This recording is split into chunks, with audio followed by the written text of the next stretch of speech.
Carissimi amici, ben ritrovati ad un'altra puntata di Spazio Vostro qui su Televenezia. Come sempre la nostra mission con il nostro format è quella di portare la vostra attenzione su temi, contenuti che riguardano il nostro territorio, la nostra cultura e la nostra società. E ci pregiamo solitamente di ospiti conosciuti e molto apprezzati.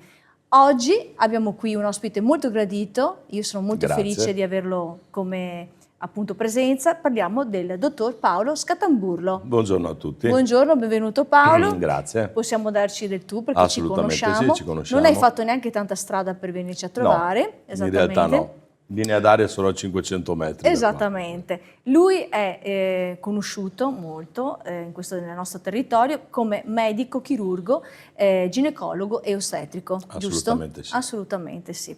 Allora, prima di parlare della motivazione principale per cui tu sei qua, che è quella di parlare dell'associazione Sogni. Assolutamente sì. Vorrei che però i nostri telespettatori avessero modo di conoscere anche un po' più Paolo Scatamburlo, sì. Diciamo, no? Allora, quello che volevo chiederti era questo. Perché intanto hai deciso di intraprendere la professione di medico e poi perché hai scelto questo ambito, quello della ginecologia e dell'ostetricia?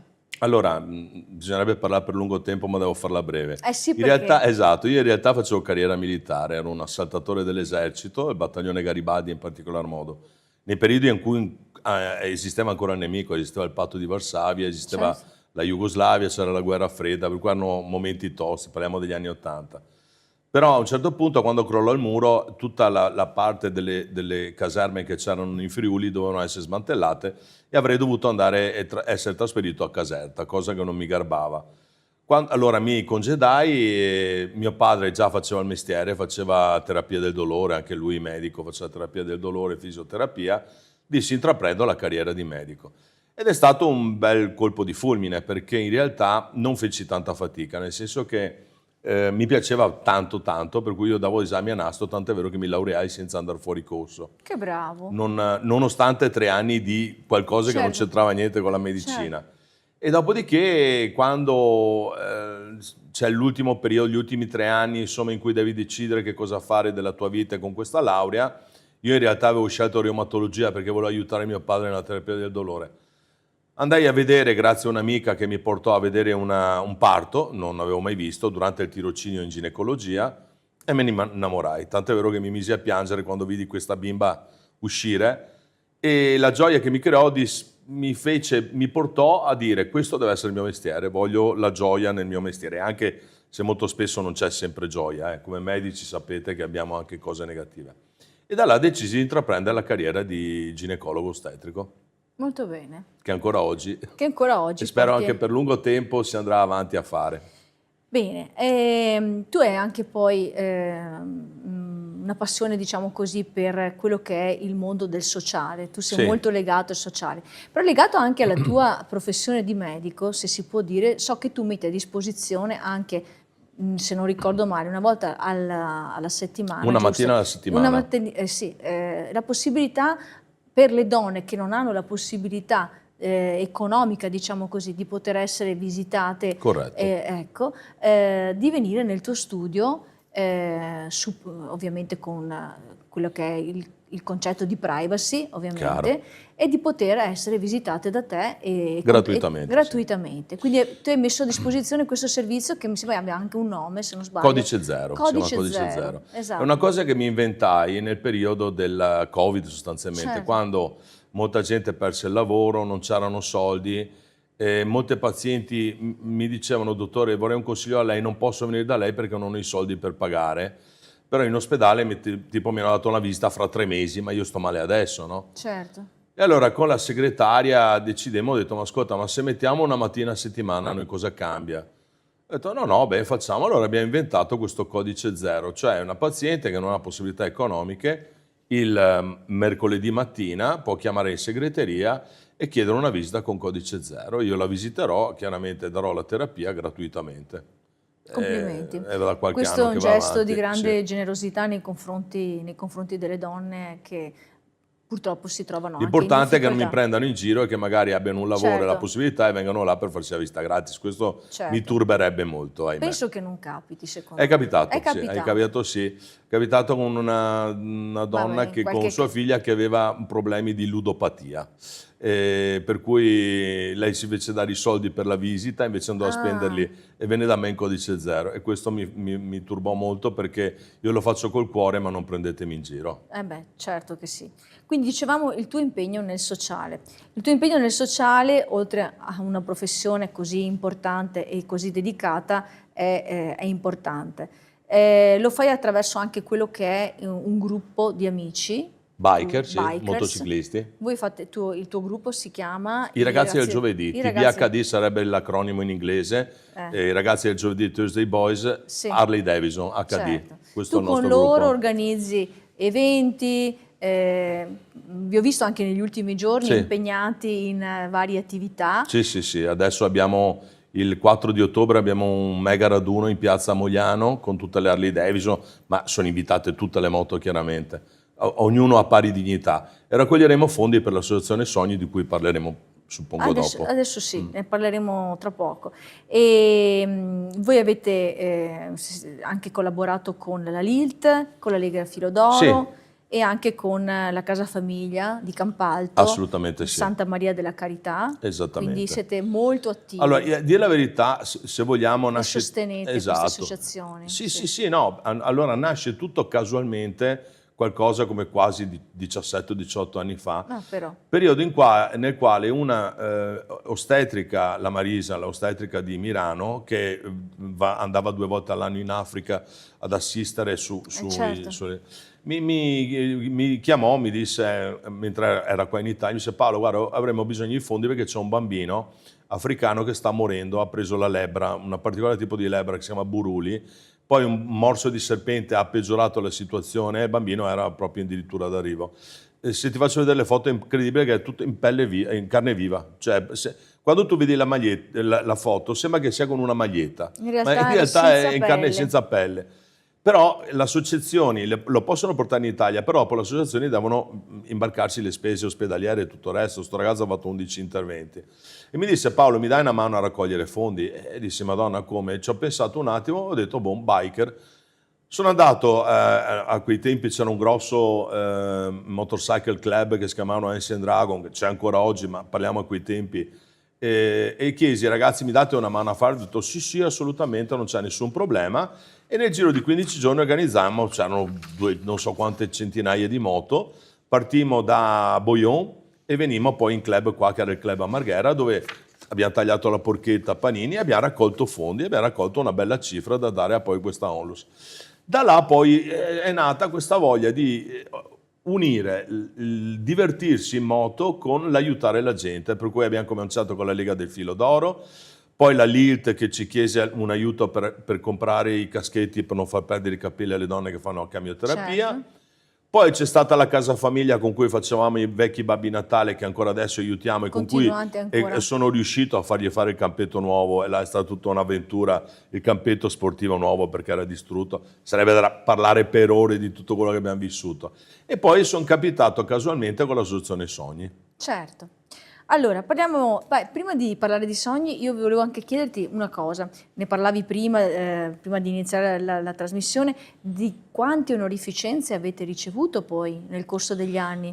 Per sì. Questo, cioè, allora, lo dico io, che te lo chiedo io, non voglio che sia tu a dire mi voglio beare, cioè vuol dire no. Nel senso, però è importante che poi è che i riconoscimenti vengano anche poi... Sì, perché siamo stati sconosciuti per molto tempo, e questo è il problema, per cui quando si chiedevano donazioni per questa onlus, chi sono, chi non sono, c'è un lato positivo e un lato negativo. Il lato positivo è che adesso ci conoscono in molti e che molti sanno chi siamo, sanno che siamo seri, c'è fiducia, perché adesso siamo molto conosciuti. Poi io spero di avere la fiducia di molti mestrini veneti, perché tutti quanti mi onorano della loro amicizia e anche dei loro commenti positivi nei nostri confronti. Però ahimè, cosa succede? Che abbiamo realizzato un sogno di una bambina malata che voleva conoscere Mattarella, proprio nel periodo in cui c'erano le elezioni, che poi è stato rieletto Mattarella.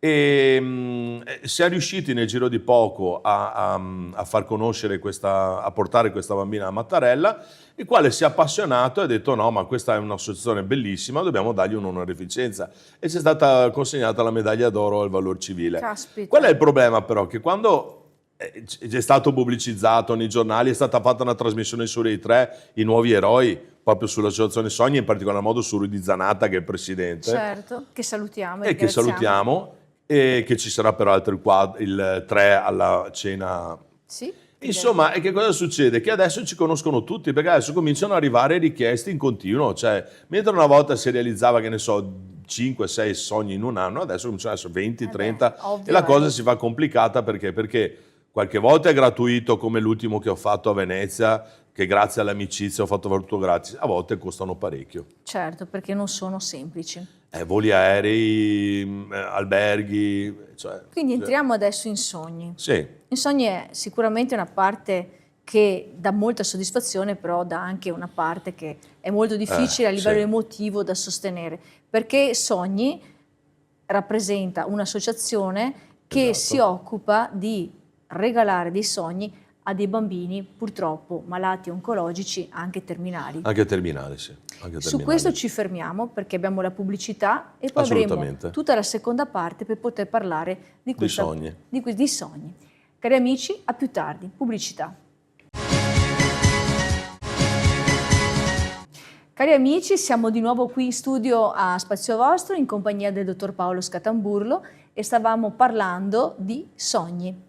Sogni, questa importantissima, riconosciuta associazione ONLUS che si occupa, come avevamo detto prima, di regalare sogni a bambini purtroppo, sfortunatamente, malati oncologici, anche tante volte in fase terminale.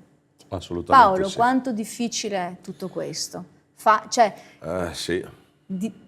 Sì. Crea un grosso impatto emotivo. Tant'è vero che molto spesso quando realizzo un sogno non riesco a trattenere le lacrime. A volte mi è proprio difficile resistere, anche se dico sono un uomo da essere forte. Però sai, quando si tratta di bambini la cosa si fa molto complicata, perché molto spesso questi bimbi sai che non hanno un futuro.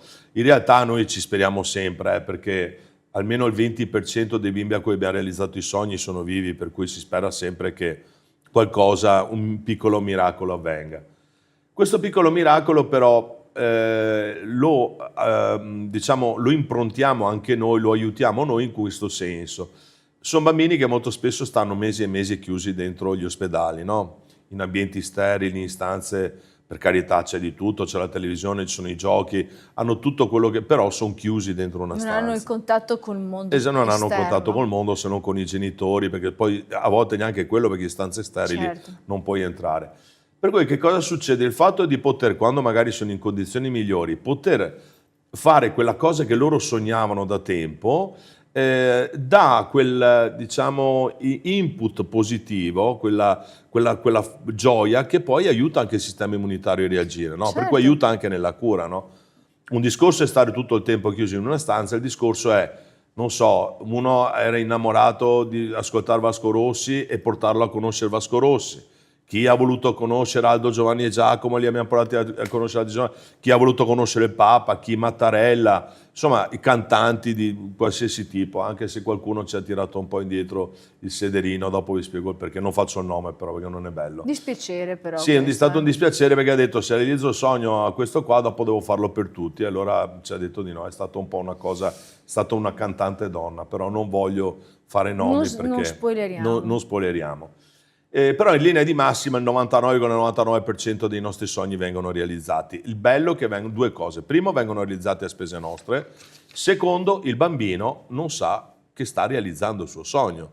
Per cui quando i genitori dicono andiamo a fare una gita, ti facciamo conoscere un mio amico e arriviamo tipo io e Rudy Zanatta, che cosa succede? Che il bambino crede che andiamo a fare una passeggiata. Quando poi vede il suo idolo, il suo eroe, abbiamo portato i bambini anche negli spogliatoi delle squadre di calcio importanti come la Juventus, per cui, o il Milan, eccetera. Che cosa succede? Sto bambino si illumina, o questa bimba chiaramente, si illuminano e c'è quella carica dell'adrenalina che lo porta poi a dei ricordi belli che lo aiuterà poi ad affrontare le cure con più positività. Ecco, questo. Per cui Quindi realizzare un sogno è Quindi importantissimo. è un input, Una cura, per noi è anche sì, una anche cura. una cura. Una cura. Questo è anche riconosciuto anche Assolutamente sì. a livello scientifico Assolutamente sicuramente, sì. perché come dicevi prima tu, trovandosi ovviamente sempre all'interno di un ambiente sterile, oppure sicuramente all'interno di un ospedale, nel momento in cui escono e poi Esattamente. soprattutto riescono a coronare questo che è un sogno che...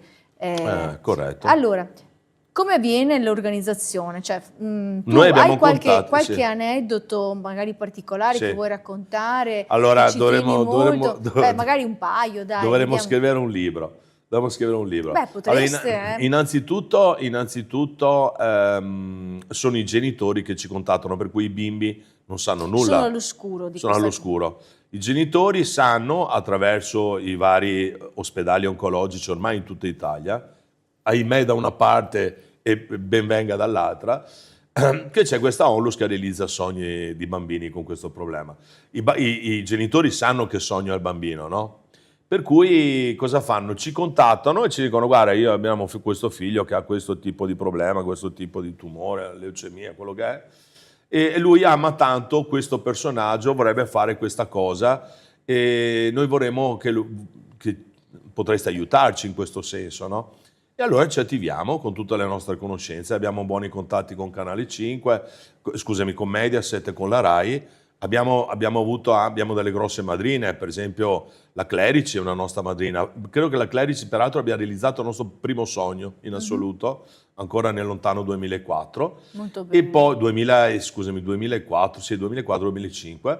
E la Barbara D'Urso ci ha realizzato dei sogni, è stata molto gentile, molto delicata, molto sensibile, sì, con una bimba, peraltro una bimba libanese, qualche anno fa, prima del Covid, sì. E vabbè, qualche aneddoto, per esempio quello che ti raccontavo anche prima, quello delle Lamborghini è stato uno degli eventi più... Allora, chiamano questi genitori, guarda, il nostro figlio ama tantissimo le Lamborghini, è amato Lamborghini, vorremmo fargli fare un giro in Lamborghini, magari mentre lo portiamo da Cittadella all'ospedale pediatrico di Padova, no? E, stava finendo il Covid, era in quel periodo in cui non era né nero né bianco, quel periodo di grigio, mascherine sì, mascherine no, però il bimbo chiaramente fa una terapia, una chemioterapia, sistema immunitario non proprio efficace, per cui bisognava avvicinarsi solo se si era vaccinati. Il signore che doveva realizzare il sogno, cioè portare questo bimbo con la Lamborghini, quando lo chiamammo il giorno prima, gli abbiamo detto: mi raccomando, porta il certificato della vaccinazione. Questo fa: ma io non mi sono mai vaccinato, non mi è mai interessato vaccinarmi. Ho detto: porca miseria. Rudy mi chiama e fa: Paolo, abbiamo un problema, abbiamo già detto a una famiglia che realizzavamo il sogno di questo bimbo, e con la Lamborghini non so come fare perché questo qua non può venire perché non è vaccinato. Io ho detto: Rudy, cavolo, mi chiami una cosa in 2 giorni, realizzare non è semplice, comunque fammi attivare le mie amicizie. Mi ha chiamato l'ira di Dio del mondo, perfino anche il sindaco Brugnaro, la giunta comunale di Venezia. E mi hanno chiamato tutti, non solo mi è arrivato, e poi anche il questore, ma questo dopo, non solo sono arrivate una Lamborghini, sono arrivate 4, una bianca, una gialla, una rossa e una nera. Mamma mia. Poi c'era il presidente della Lamborghini del Veneto che gli ha dato la tessera onoraria. Caspita. E per cui sogno bellissimo, poi Zaia ha fatto anche un servizio su questo. Questo è stato un sogno realizzato proprio d'urgenza, d'emergenza. Al ritorno dall'ospedale, fatalità, in settimana mi chiama il questore, fa: guardi, abbiamo la Lamborghini della polizia, insomma abbiamo attivato anche la Lamborghini della polizia che è venuta da Bologna per portare il bimbo.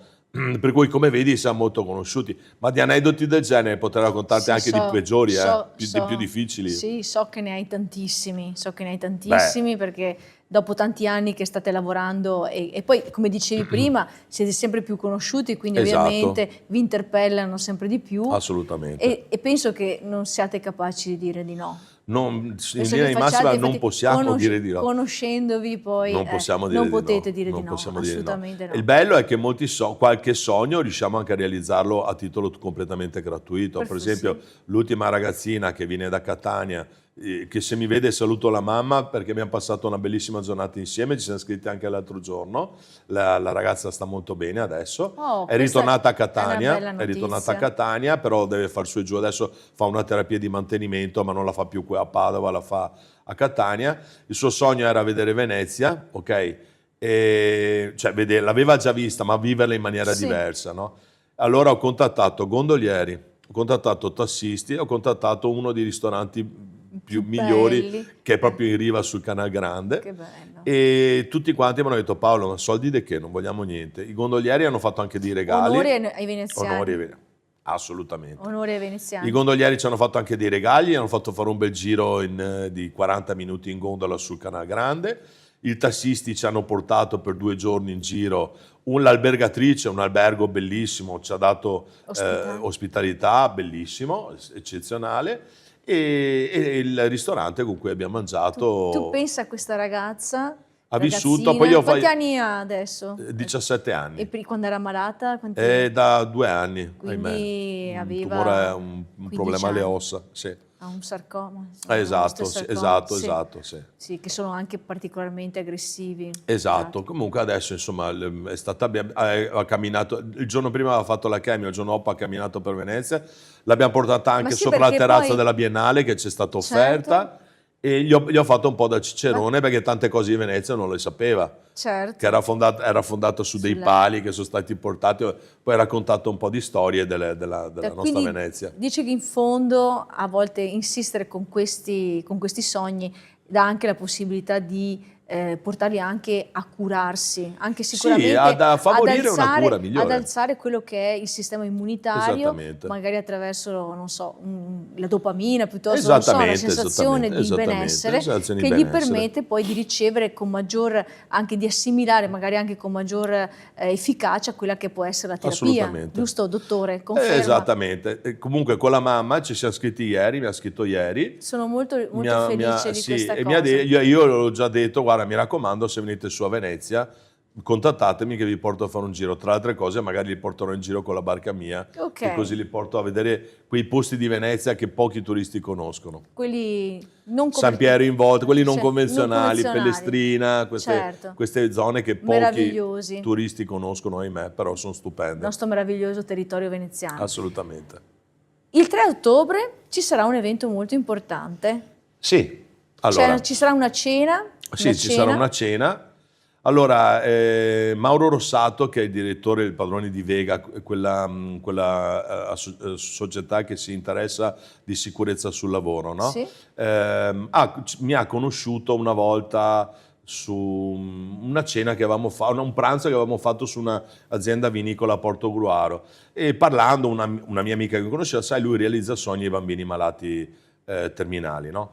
E lui ha avuto un problema in famiglia con un suo figlio, è stato molto impressionato e mi ha detto: no Paolo, voglio aiutarti, e mi ha aiutato a organizzare questa cena all'Hotel Park Bolognese, che è quello che è in via Interaglio, più o meno all'altezza di poco prima di Treviso, Preganzioli. Sì. E abbiamo organizzato ormai da un po' di tempo questa cena, dove ci sarà anche la musica. Ci sarà Marco Spagno DJ, che è il DJ resident del VIP di Cortina, carissimo amico mio, che verrà a titolo completamente gratuito, e ci saranno tante persone, più di un centinaio di persone. Faremo anche, dove una parte dei soldi che raccogliamo per la cena andranno all'associazione Onlus Sogni, e poi avremo anche una piccola lotteria, tra cui verrà messo in palio anche come primo premio una fine settimana a Venezia su un albergo strepitoso a 4 stelle, su una suite addirittura, tra i vari premi. Poi ci saranno premi minori,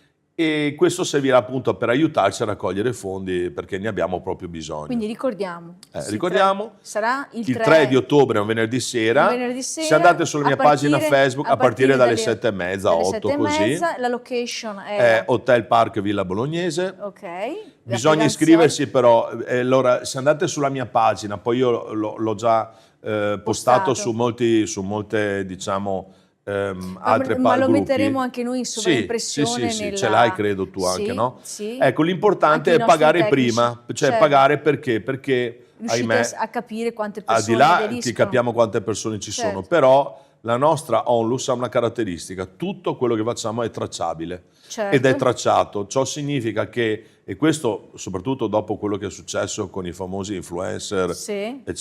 non facciamo i nomi No, ma li no. conosciamo tutti, I panettoni e le uova di Pasqua, Certo. anche perché anche là c'è stato un grosso inghippo, e dobbiamo fare in modo tale che sia tutto quanto Ma mi sembra registrato. giusto. Esattamente. Mi sembra giusto. È un po' più complicato, si Sì. complica un po' perché si burocratizza un po' di più, però in realtà poi la gente sa che come siamo... anche la Città della Speranza, che ovviamente lavora in questa maniera Esattamente. e traccia tutto. Però perché bisogna che, insomma... è giustamente E per così. cui il pagamento di questa quota all'IBAN, verrà dato all'IBAN del ristorante. Metteremo anche Sì, questo, esatto, in maniera che chi ha piacere di aderire... Chi ha piacere di aderire, volentieri, anche perché sono una serata non di sofferenza, no, di di divertimento, però faremo parlare Rudy, gli faremo raccontare come nasce la onlus, per cui non vi dico niente, ma nasce per un motivo. Non è che Rudy un giorno si è svegliato e ha detto, boh, oggi faccio una onlus per realizzare i sogni bambini malati terminali. Certo. C'è una storia sotto bellissima, personale, che io quando racconto faccio fatica perché mi viene da piangere a raccontarla. E Rudy invece è un po' più forte perché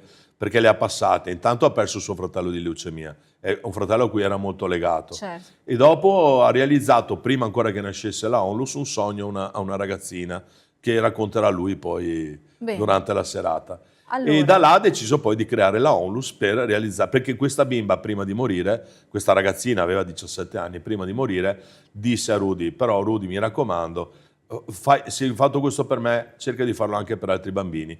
Prima di morire, pochi giorni prima di morire. E lui è rimasto talmente impressionato, sì, devo farlo. Ha chiamato un po' di amici e ha creato la onlus. Un amico come te poi, che si dà Noi molto ci siamo da fare. conosciuti casualmente, però posso dirti è stato la mano di Dio, perché per me Rudy è un angelo, è enorme, perché è alto 2 metri. Sì, Non so se vedi le foto com'è con la Barbara D'Urso, ci siamo io e la Barbara D'Urso che sembriamo i suoi tender, sai, la barca col tender, certo. i tender soprattutto la Barbara D'Urso, proprio, gli arriverà qua. Ci ritroveremo il 3 di ottobre a Assolutamente. Io non assolutamente. mancherò, sicuramente. Sarà una bella serata.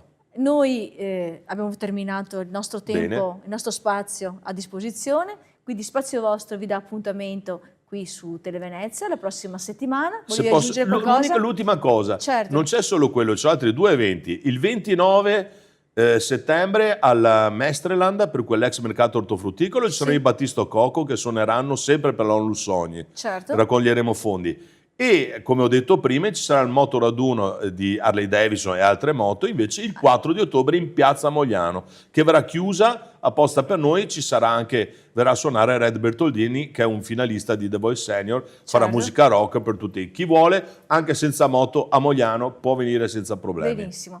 Noi ringraziamo di cuore il nostro dottor Paolo Scatamburro per l'impegno e soprattutto per questa associazione Sogni, che regala sogni a questi bambini in difficoltà, ma che abbiamo capito che servono e soprattutto sono importanti perché danno la speranza di anche poter guarire attraverso un bel sogno. Grazie dottore, grazie di aver partecipato a Spazio Vostro e noi ci diamo appuntamento alla prossima settimana. Grazie. Grazie a tutti. Grazie a voi.